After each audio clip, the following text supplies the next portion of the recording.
What's up guys, and welcome back to another episode of the La Liga career mode. It's episode number 10. It's official, we've entered a sloggy season, and today we're going to get through as many games as possible in the first start of the campaign. Right now, second place, 4 wins from 4, as I'll try and squeeze in all of these games, 10 in total, and finish up this trip to the Burnabout. I'll do my best. So, we're loads to get through, we're going to crack straight on. Our first game is Bilbao at home, as we aim to stay 100% and possibly go top of the table with 5 wins in 5.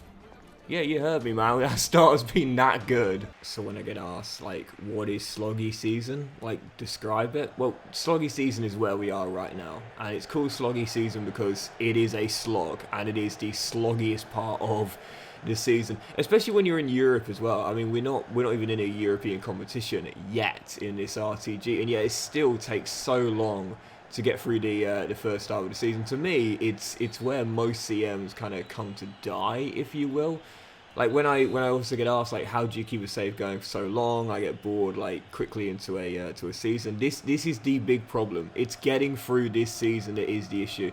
When you get through it and you get into the January window, then it starts to take shape a little bit. You know, halfway through the season, who's flying out of the blocks, who's struggling a little bit, but also transfers available in January if you want to make alterations to your team. What a ball, Mafio!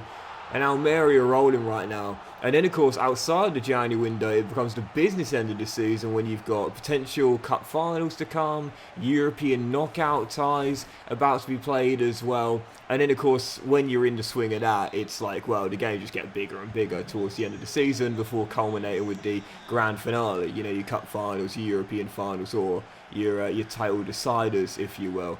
This is the part of the season which is the toughest, and it's why it's called sloggy season. It's a slog to get through, but once you do, once you're over the hump, then the save becomes a lot more enjoyable and the season becomes a lot more intense.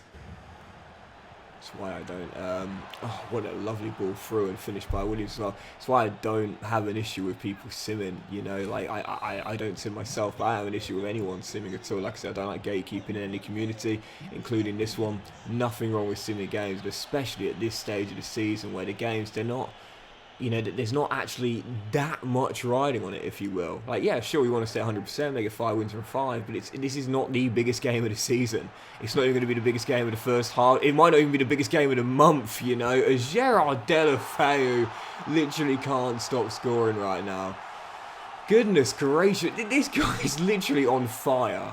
Into the final 2 minutes. Game got off to a frenetic start. 3 goals in half an hour. Nothing since then. But you know what? I'll take a 1-goal victory every game week this season, and that, I think, is how this one's going to finish as well. Yep, Deulofeu tackle, but that's totally fine. That'll do me just as well as any other win. 5 wins from 5 to start the season off. Is this the best start to a season in Almeria club history? It might well be so. Yep, second only to Barcelona. 5 wins in a row, and right now looking almost unstoppable. Are we the new Girona? Because it's definitely feeling like it. Right, following game, Levante, newly promoted away in Valencia, going for our 6th win on the trot to start the season off. Vamos Almeria. Still 0-0, approaching the half-an-hour mark. It'll be so annoying if this is the first game we drop points in, man. Granted away, but against a newly promoted side? Come on now, this should be a banker. But, yeah, I have to say on Girona, you know, obviously I know they got battered last weekend against Real Madrid in the Burnabout, who they're competing with for that title, of course, but get in, Nico Melamed with the opener and his first of the year. They've got Bilbao tonight, and for those that may not be keeping up to date with La Liga, I'll be honest here, I don't keep up to date with it the way I do with the Premier League or the Championship, for example, but Bilbao right now are in 5th, and it's a huge game with Girona right now in the top 4, coming on the back of that big loss. And this is always the question for a team that flies out the blocks and overperforms. Like Leicester back in 2016, for example, can they sustain it for the whole year? Can they sustain it all season long? And so tonight, it's going to be a massive game. So if you're at loose end tonight, got some spare time, got a spare couple of hours, 8 PM, Bilbao versus Girona. Bilbao in 5th right now, desperate to get back in the Champions League after quite a while. It's going to be a huge game for both sides. It's Deulofeu. Can't stop scoring. Double up for Almeria, and we are on fire. Yep, there is no doubt about it. We are the new Girona, man. 2-0 win away in Valencia. 6 wins in a row.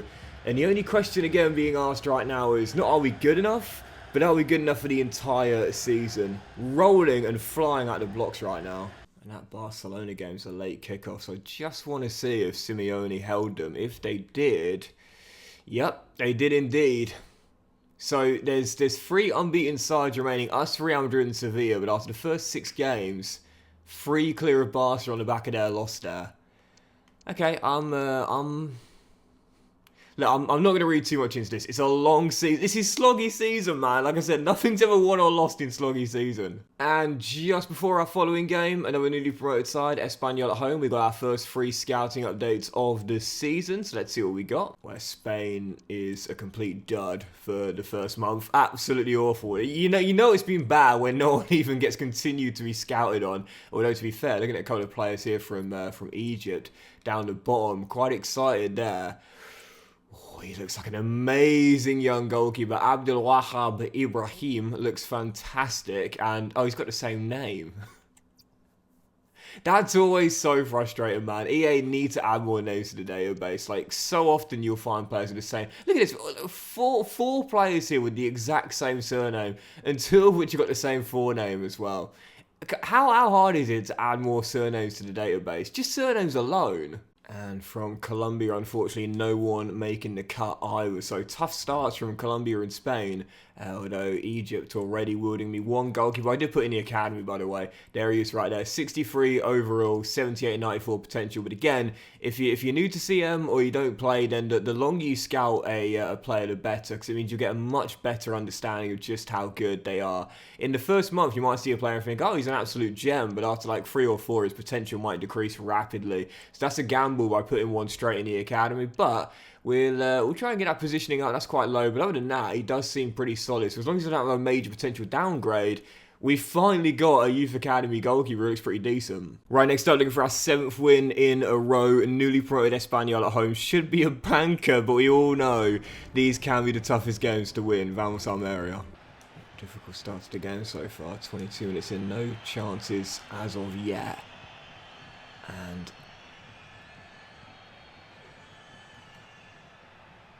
that's well held up by Gerard. Hold on. Sometimes, man. Sometimes I just need to concentrate. It's one of the reasons why I like live com. Like, I'm happy to do it more. But when I used to do all my videos post-com, it was easy to concentrate. You know, when you got to also talk at the same time. You know, describe what's going on in the build-up, especially for those of you who listen to the videos and don't just watch them. I know many of you out there listen whilst you're studying or you're working or whatever. It can be hard to describe what's going on when you really need to concentrate and make sure you don't fluff up a chance. Lazaro, first of the year, I think, Almerian from. We talk about this quite often. If you want to be champions, you want to be successful in any endeavour in life, sometimes you need to win ugly, if you will. You know, you need to grind results out, and that is what we're going to do. Yeah, it's nice to thrash teams and win like 3 or 4-0, but sometimes you just need a rearguard defensive display to cling on to a 1-goal lead. Exactly what we've done, and it's 7 on the trot. So I've just turned down another bid for Vasic. That's now the 4th of the season, coming from Real Sociedad, this one. And the reason why I've done this is very simple. Now, we talked about this before, just very briefly on this. When it comes down to loaning out players, it doesn't really matter where they go or whether they're perceived to get a lot of game time. They'll still grow how they want to grow, if that makes sense. So, for example, right now we've got Arribas out on loan at Girona. He's only played once to start the season off, and yet he still had +3 for growth. When you look at Al-Harbi and Ahmed, obviously we can't track their stats as they're in a different division to ours, but even if a player goes out on loan and you think he's going to be getting a lot of game time out there, like you'd think now with Milovanovic in Belgium, he might not grow at all. And yet Arribas, like I said, has gone up 3, despite the fact he's not played whatsoever. So when it comes down to loaning, I say this quite a lot. If you're playing for realism, you might want to keep track of where your players are going. But for the most part, loan them out anywhere and they'll just grow how they want to grow. It's one of the underrated parts of the game, I feel. Anyway, looking for our 8th win in a row. I can't believe I'm saying this, man. Celta Vigo away in Galicia is going to pull further clear at the top of the table. Vamos Almeria. Dion to Delafeu. Oh, great touch. And the finish, no, denied by Ivan Villa between the sticks. Might have seen it pre-game. Another player of the month back-to-back for Gerard, man. Absolutely dominating the start of the season off. you know, to see it. I do wish that EA could like keep the stats of like how many player of the months a player has got. I don't know why that's one thing they can't add into the game. It seems like it'd be quite simple just to keep track of that. He's got 2 thus far, but I don't think it would just be 2 for the season. The way he's playing right now, man, he could win it every single month. Like, I understand why you might not be able to track. Oh, great save, Yulin. Stats in multi-seasons. And I see why they could reset at the end of a campaign. But if you can keep hold of like goals and clean sheets and assists, and I don't really know why you can't add player of the month in there as well, just to see who's won how many for the campaign. Even so, 0-0 here. Tough first half, that. Really tough. This might be the first game we failed to win, you know. Obviously, Celta Vigo now have Rafa Benitez in charge, but they're struggling mightily down the bottom of the table right now and could well get relegated. Oh, what a finish with the outside of the right boot. I always feel Benitez is that kind of manager that lives off past glory, you know. He hasn't really done anything of note in the past years, and yet he's still able to get jobs at top flight clubs based on reputation alone. Like, when was the last time Benitez won something of significance, you know? It's got to be close to 10 years, right? Surely. I mean, it'd always be known as the manager that completed one of the greatest, if not the greatest, Champions League final comebacks ever, from 3-0 down with Liverpool to win it on pens after tying 3-3. You know, he won a couple of La Ligas with Valencia at the start of his managerial career as well. But like, it's been a long time since he's won anything of note, I feel. He's that manager that just sort of lives off past glory. But sometimes I feel as though, like, without that name, without that brand, if you looked at his record in the past, like, 7-8 years, it's pretty poor, you know? Pretty poor indeed. Oh, what a ball, what a ball. Oh, what a finish. And Iago Aspas, that's an incredible free ball there. And to be fair, this has been a tough game, to be fair. Well, one thing I know that Benitez will be doing in his more recent years is ending our 100% start. This has been a tough game, this. Can still see someone winning it.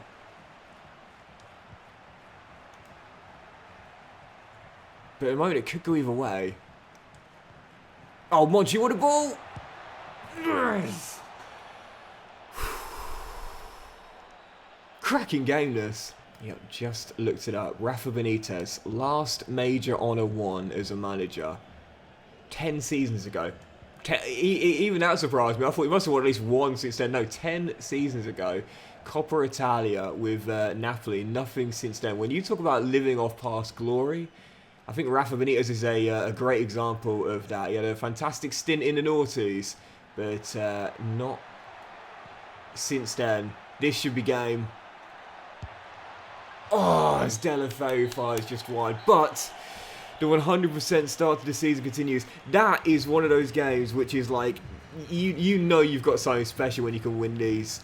So tough to get through, but we did. And so whilst we can't check the Player of the Month awards for Delafeu, we can look at the goals and the assists, and right now, might only have 2 assists, but 7 goals in 8 in La Liga. Man is on fire, and he keeps getting called up for Spain as well. You love to see this. We have resurrected this man's career here with Almeria in like 10 months. He's not living off past glory, he's creating a new legacy for himself. Right, following game, Real Betis in Andalusia, aiming to make it, let me say it again, 9 wins in a row and stay top of the table. Vamos Almeria. Yeah, I love this man. Like, he got called up to the Spain squad for the Euros. Oh, as Rui Silva denies him his aim for the year. And he just keeps getting called up. Like, he just keeps getting called up for the national team. You love to see it, man. He's completely resurrected his career here. And long may it continue. This is why, like, you know, I say this all the time. Like, if you're playing CM, it's genuinely not a hard game to be successful at in terms of like strategy and team building. But this is just a great way to have more fun with it. Like, there's no sense in signing a player over the age of like 26, for example, where their growth is going to be more limited. You might as well just get a team of wonder kids. There is no strategical advantage to having what you call seniors in your team. You know, your leaders, your vets. There's no advantage to that. But it does make the game, A, more realistic, but also a lot more fun as well. Like, Delafeu is like right now the star of this team. And he's 30. It's brilliant. And I see him, just couldn't get it to him. Centelles to Lopi. Great first touch. Still deadlocked. Tough game this once again. Ramazani couldn't pull the trigger. And just about scraped through against Celta Vigo, so no reason we can't do it again. I've really struggled for chances here. That's a great ball by Monchu though. Oh! 22 minutes to get 100% start going. This is going to be first game we failed to win. Now we've got to make sure we grind out the point, which we should do as, Ramazani heads the other way. And that will do it. Glad to get the clean sheets now 3 and 4, defensively tighten up, but first game we failed to. But this is something that EA really need to work on as well, man. Like situation specific, crowd reactions come to full-time whistle. 9 games without a loss, we've won 8 of them. Okay, disappointing not to win this one, but really? You're going to boo us off the pitch after this? Come on. And that's why I love these dressing room animations as well. It's like, lads, it's 8 wins in 9. Like, we weren't going to win 38 games this season. It's not a bad result in the grand scheme of things. We've only conceded 4 goals all season long. Plenty of positives, if not all 3 points there. Right, following game, Villarreal away, aim to get back to winning ways here. Vamos Almeria. So this is what you can often consider being a victim of your own success. So I briefly mentioned this on Snapchat. For those who don't follow me on Snapchat, it's at JonaDocks. I'm at JonaDocks everywhere. But basically, I was watching the dunk contest on Saturday night. Love All-Star Saturday night, man. The All-Star game is just trash. It needs a complete rethink, in my opinion. But the All-Star Saturday night is always my favourite part of the All-Star weekend. And the dunk contest, like, it got a lot of hate. Timber hits the post. It got a lot of hate. It got a lot of negativity. The judges were reasonably strict. But the dunks themselves, they weren't bad. Like, they weren't bad dunks at all. I'm glad we moved away from the era of props, especially branded props. Great save, Yulin.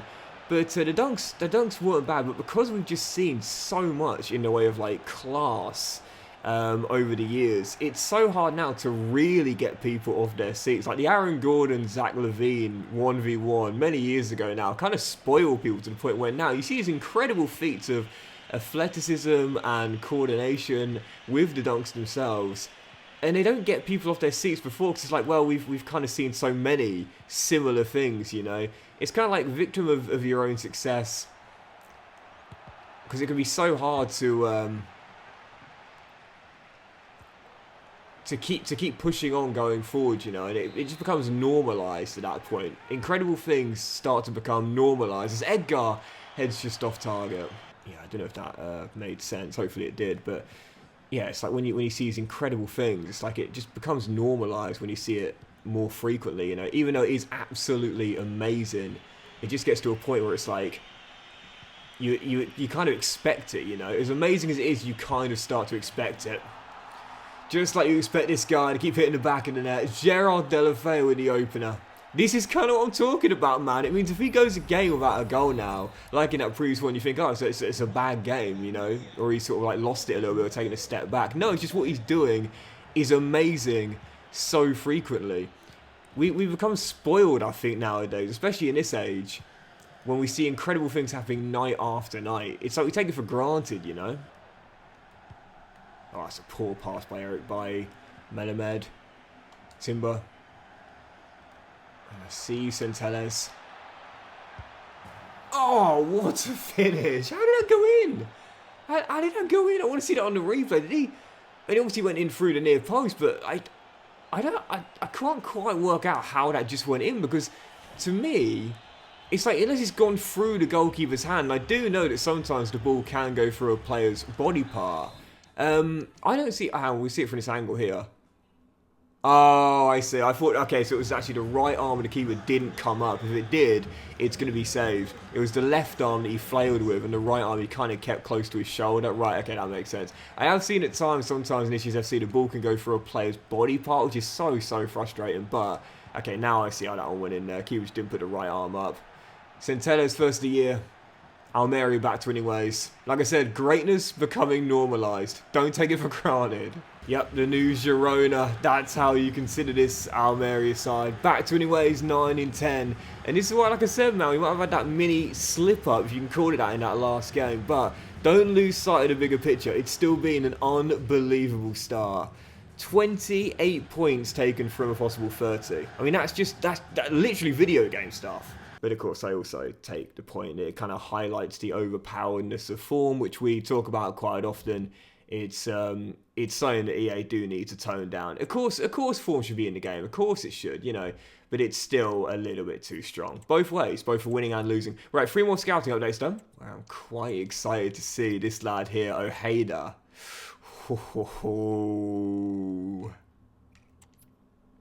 High mark evaluation, great potential, but again, I think it's always best to gamble on the possibility that another club will snap them up. Continue the scouting and see how good they are after 2 or 3 months minimum. And from Egypt, we'll continue scouting on these 3 right here. Oh, Colombia has been a difficult start. Still no one making the cut yet, but again, it's only been 2 months of a 9-month mission. Long way to go.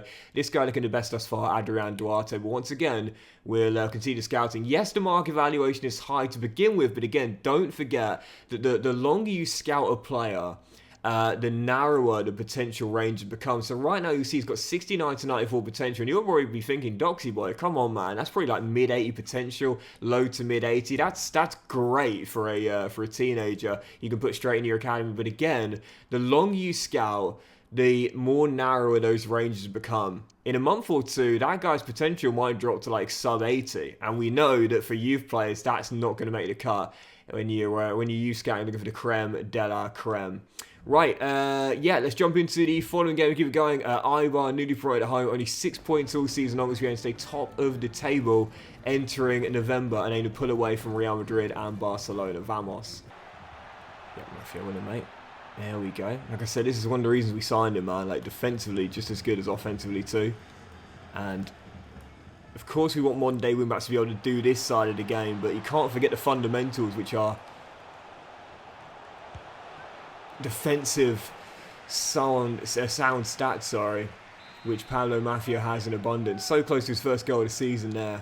Good save, still 0-0, but he's made a massive difference to our back line. Again, only 4 goals conceded all season long, with him, the new man, in at right back. Yeah, our back line's changed a lot from last season, man. Again, you got Mafio and Copete in the back 4, and obviously Julen between the sticks as well. Edgar's now taken over captaincy role, if you will. So it's quite a lot of change. But so far the change has been good for us. We're looking the best defensive team in the division. That's yours, Melamed.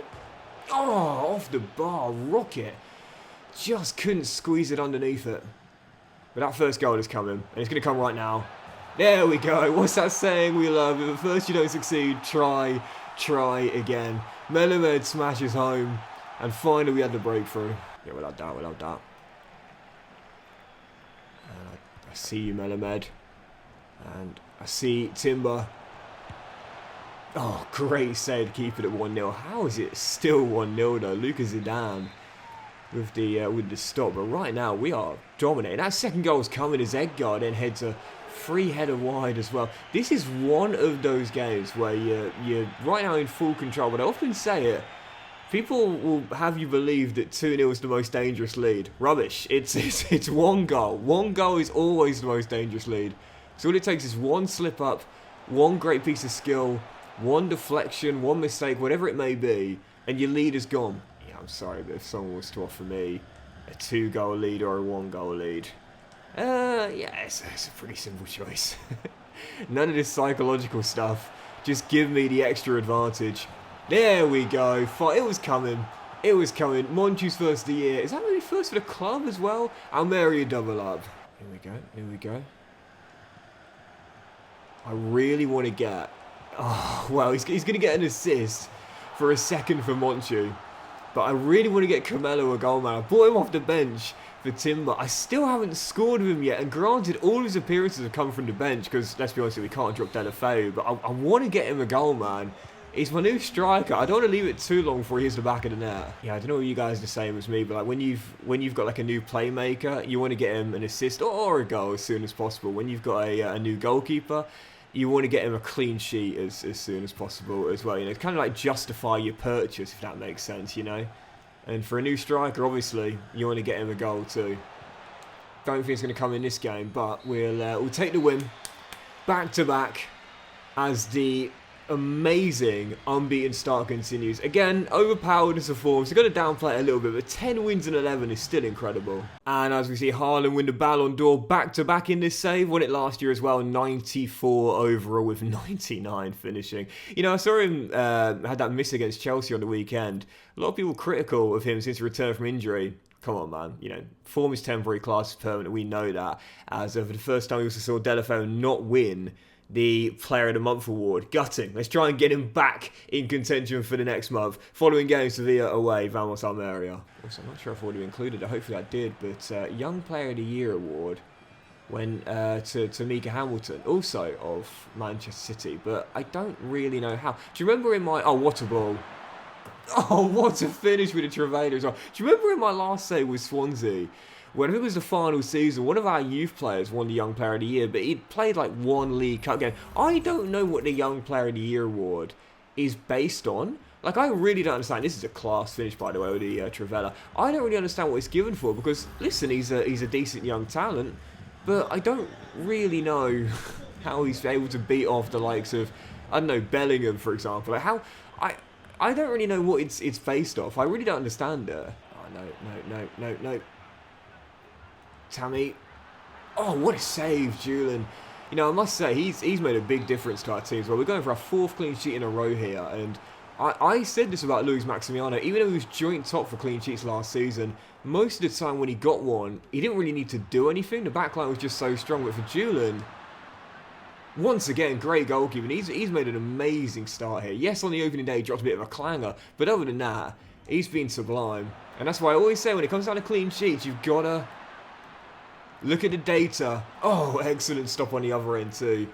With a little bit more, I'm not sure what the word is here, but a little bit more detail, you know, a little bit more detail. Did he keep a clean sheet because he had a mad one? Made like seven great saves in a row? Or did he have to make any saves at all? It's just that the back four, the back line, whatever, was that strong and that disciplined. Clean sheets are one of those stats where you can't just look at the numbers and assume. You have to look at it with a little bit more detail. Great cross, headed away. And, oh no, it was going to come at some point. It looks to me like it's going to be a 3-month injury for Ramazani. Keep your eyes on that. Easy. Yes, block, Edgar. I'm absolutely loving Edgar, by the way, man. Seriously. Made him skipper for this year. I'm loving him. He's class. 17 to hold on. I would have ball by Suso. Yulin does enough, but then, oh, what a save. Case in point. What a save. How did he get to that? How did he get to that first? It seemed like Tammy's just going to blast it into the open goal. He just clawed it away.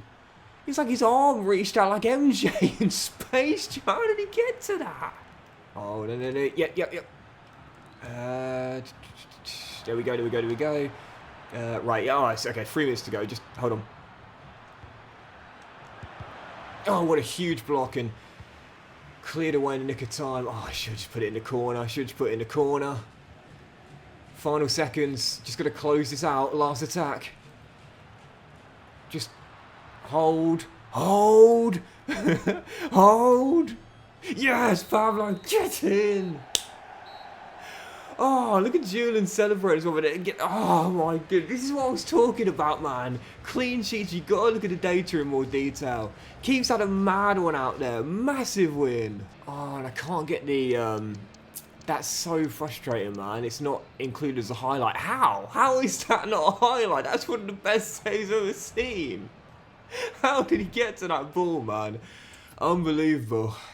Do you know, I think I might leave it there for today as well on the back of that win there. We've got Sociedad and Real Madrid next. I want to say the Real Madrid game for the next episode, actually, so I think I might leave it there. Yeah, we shall indeed leave it there, guys. So massive thank you for watching today's episode. I really hope you have enjoyed it. And if you have enjoyed the episode, then please do drop a like. The winning run might have come to an end, but the unbeaten run remains after 11 wins in 12 and only 4 goals conceded in 12 as well.